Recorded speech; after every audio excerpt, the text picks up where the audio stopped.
Hello everyone, this is Cody Lee of BlackCatBooks.org, author of I, the Dragon, Cool and Beautiful, Rabbit Hole, and King Dio. With the recent Nintendo Direct, I've been seeing a lot of pretendos trying to find something to hate about the game. You have the typical Devil May Cry fans going after Bayonetta. You have like people shitposting about Kirby and Smash and just everything else that's been going on.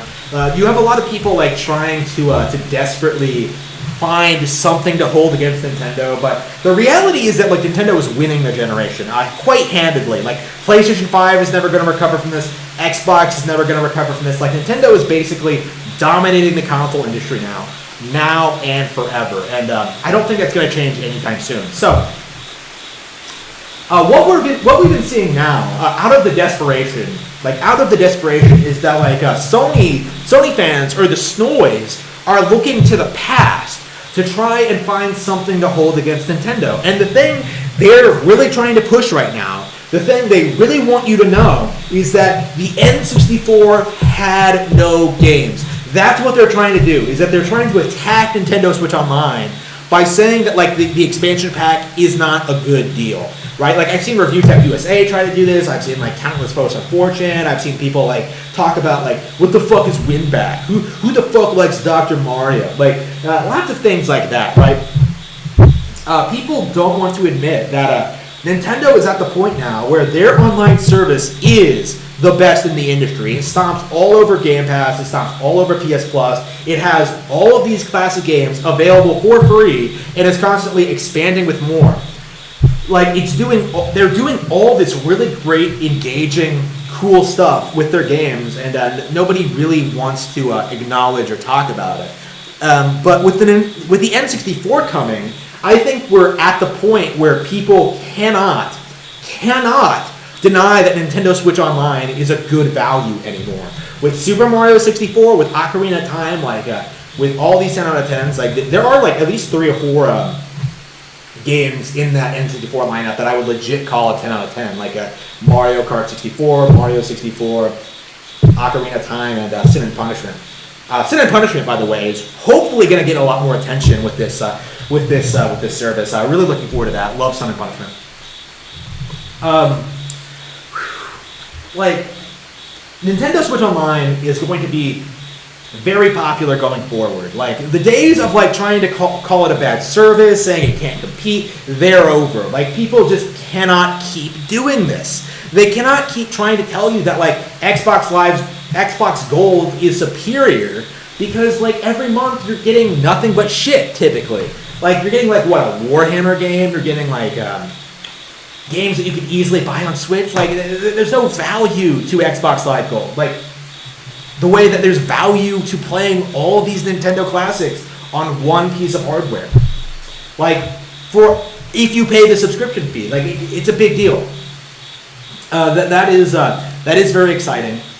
But like, the constant attack on the N64 as a console is a byproduct of the 90s, right? Because if you weren't around like in the 90s, if you weren't like aware, like if you aren't aware of like what actually happened during the 90s, Sony was trying everything they possibly could to drive Nintendo and Sega out of the console industry. They succeeded with Sega. They acquired all these partners and they drove Sega out of business. But Nintendo was able to adapt and grow in spite of going up against this massive corporation, and ended up destroying them in the long run because Sony's own tactics backfired against them eventually. People don't want to admit the only reason PlayStation was popular was due to Sony's huge marketing campaigns, like $100 million, like put towards promoting Final Fantasy VII as being the cool alternative to N64. Like, you won't find this on cartridge-based consoles. Yeah, which is why they released it on cartridge on Switch all those years later. Like trying everything they could to like downplay Ocarina, downplay Mario 64, download like these really good, innovative, cutting-edge, next-generation consoles, next-generation gaming in favor of some like primitive, limited sort of CD-based format, right? Like just buying into this like this hype cycle eventually. Like the general public initially was tricked into thinking that like, oh man, Resident Evil, that's not popular, that's not possible on Nintendo. Like Nintendo would never allow mature games on their platform. But over the next, the N64 stopped the PlayStation, right, with its multiplayer titles, with its 3D environments, with its vast array of games and all sorts of different genres. Like the N64, from a pure gaming standpoint, was superior to the PlayStation. And PlayStation fans don't want to admit that. Like they'll always try to say that like Nintendo couldn't compete, but in reality, what PlayStation game are you playing today? Like what PlayStation game are you getting excited for on Nintendo Switch? Basically nothing. Like other than maybe Resident Evil, maybe Final Fantasy, like maybe Metal Gear Solid, like what do you have that could even come close to what N64 offered around that time? Like GoldenEye is still great. Conquer is still great. Banjo-Kazooie is still great. Mario Tennis is still great. Like these are all wonderful games that I will be playing for years to come, for sure. That I had played for years and will continue to play in the future.